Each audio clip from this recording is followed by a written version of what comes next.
Hello' নমস্কাৰ সকলোকে। সিদিনা কৈছিলো যে আমি এফালে গৈছিলো বুলি, আজি কলে গৈছিলো চাওঁ আহক। এফালে আমাৰ ভাইটি, এফালে দাদা আৰু আমি কিজনী যাবলৈ ওলালো। এফালে আমাৰ ব্লগ ষ্টাৰ্ট কৰিলে। শাল গছৰ মাজে মাজে আমি এটা ধুনীয়া ঠাইলৈ গৈ আছো। পিছে আজি ভিডিঅ'টো অকমান দীঘল হ'ব, গতিকে ভিডিঅ'টো শেষলৈ চাব বুলি আশা ৰাখিলো। এয়া আমি আহি পালো অসমৰ আটাইতকৈ চাফা গাঁওখনলৈ, যিখন গোৱালপাৰা ডিষ্ট্ৰিক্টত আছে। কেতিয়াবা কেতিয়াবা ইয়াত বোলে হাতীও ওলায়। ৱেলকাম টু ৰাংচাপাৰা পাৰ্ক, মানে গাঁওখনৰ নাম ৰাংচাপাৰা। এয়া আমি গাঁওখনত সোমালো আৰু এতিয়া আমি গাড়ীখন পাৰ্ক কৰি লওঁ। মুৰ্গী পোৱালিহে দেখিলোচোন। নহয়, ৰবৰ বাগান চাওক। গোৱালপাৰাত এনেকুৱা ৰবৰ বাগানেই বাগান আছে। আৰু মোৰ চেনেলটো ছাবস্ক্ৰাইব কৰি দিবলৈ আকৌ নাপাহৰিব। আৰু আমি গাড়ীখন এতিয়া পাৰ্কিং কৰিলো। ইয়াত যদি আপোনালোকে গাড়ীবোৰ য'ত ত'ত বা ৰাস্তাত থৈ আহে, তেন্তে চাওকচোন 500 টকা ফাইন দিব লাগিব। সেয়া চাওকচোন, পাৰ্কিং এৰিয়াটো কিমান ধুনীয়া লাগিছে। একদম বাহিৰৰ দেশত থকা নিচিনা লাগিছেনে বাৰু? এফালে কি আছে? বেম্বো পাৰ্ক আছে। Bamboo park. ইয়াত লিখা আছে পাপৰ বেচ মৃত্যু। আমাৰ পল্টনবোৰ আহি আছে আৰু এইপিনে গৈ আছো আমি বেম্বো হাউচত। এয়া বেম্বো হাউচ পালোহি। এয়া চাওকচোন, বেম্বো হাউচত সোমাই দেখিলো যে বাঁহেদি চকী বনাই থৈছে। এপাক ময়ো বহি চালো বাৰু। এয়া চাওক, মেঘালী চুলি মেলি জুলনাতে বহিলে প্ৰথম। পিছে আমি দুজনীনো কেলে ৰখি থাকিম, সেইকাৰণে কলো তিনজনী একেলগে জুলিম ৰ। চকী কেইখনত বহি ময়ো অলপ চাল দিলো। পিছে এইখন চাওকচোন, বাঁহৰ মুঢ়া দি বনাইছে, কি ধুনীয়া লাগিছে। राजा महाराजा है क्या? কোনোবাই ইয়াত ডনেশ্যনো দি যাব পাৰে, মানে গাঁওখনৰ কাৰণে। এই গাঁওখনত আকৌ খ্ৰীষ্টমাছ বৰ সুন্দৰকে পতা হয়। আৰু এয়া চাওকচোন, মানুহৰ ঘৰৰ পদূলিবোৰ ইমান চাফা। এইফালে আকৌ জিৰণি চৰা এটাও বনোৱা আছে। Clean and green place Rangchapara. আৰু ইয়াত চাওকচোন, স্কুলৰ ল'ৰা ছোৱালীবোৰো আহিছে চাবলৈ। আৰু এফালে ভাইটিয়ে মোক ক'ত ক'ত কি আছে সেয়া কৈ আছে।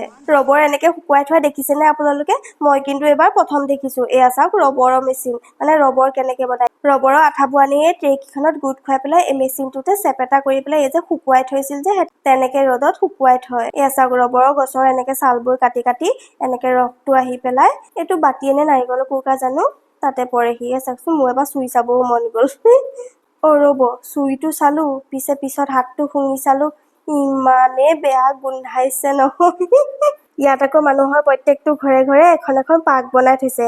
মানে মানুহৰ যিখিনি খালী মাটি আছিল, সেইখিনিতে মানে এখন এখন পাৰ্ক বনাইছে। আমি আহি শেষৰ পাৰ্কখনতে সোমালো। চাওকচোন, ডেইজি ড্ৰিমলেণ্ড বুলি। সোমাই আহিয়ে এটা চাংঘৰ দেখিলো। পিছে মইনো নুথাকে থাকিম নে? চাংঘৰত উঠিবলৈ মোৰ মনে গৈ আছিলে। এইটো আশা পূৰ কৰিলো দেই। এইফালে জীৱনৰ প্ৰথমবাৰ চাংঘৰত উঠিছো। বাপৰে। নফচিলা? মই বোলো ফচি যাবা নেকি? পিছে ভয়তে দুটাকেহে উঠিলো দেই, ভাঙি যায় বুলি ভয়ো লাগে নহয়। আহি আৰু এটা জেগা পালোহি। চাওকচোন, বাঁহেদি কি ধুনীয়াকে বনাই থৈছে। পিছে অকমান পুৰণা লাগিছে। খ্ৰীষ্টমাছতহে ইয়াত বোলে ভালকে হেৰি কৰে। ইয়াৰ ভিউটো চাওকচোন। ইফালে আকৌ মোৰ চৰ্দিত হাঁচিয়াই হালত খাৰাপ হৈ গৈছে, তথাপিও মানে ফুৰিবলৈ এৰা নাই।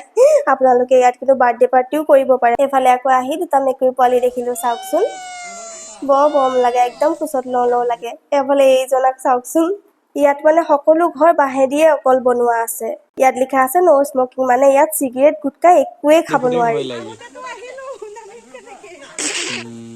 একদম তাৰ পৰা চুচৰি দিয়া, একদম তলত পৰিবাহি, জঁপিয়াই দিয়া। এয়া চাওকচোন, এইফালে আকৌ তেওঁলোকৰ এইবোৰ ডিঙিত পিন্ধা আৰু মাথাত এনেকে মাৰি লোৱা, এইবোৰ ক'ত কেনেকে পিন্ধে সেয়া কৈ আছিলে। সঁচাই, ইয়াৰ ৰাস্তা পদূলিবোৰ ইমান চাফা, ইমান ভাল লাগিছে। চাওকচোন ৰাস্তাটো। আৰু এইফালে চাওকচোন, পানী পৰি আছে, বাঁহেদি বনাইছে। সেউজীয়া পথাৰৰ মাজেৰে আমি এতিয়া উভতো। আপোনালোকে গোৱালপাৰা আহিলে এপাক ইয়ালৈ নিশ্চয় আহিব। আজিলৈ ভিডিঅ'টো ইমানেই। নেক্সট ভিডিঅ' আৰু এটা আহি আছে, চাব।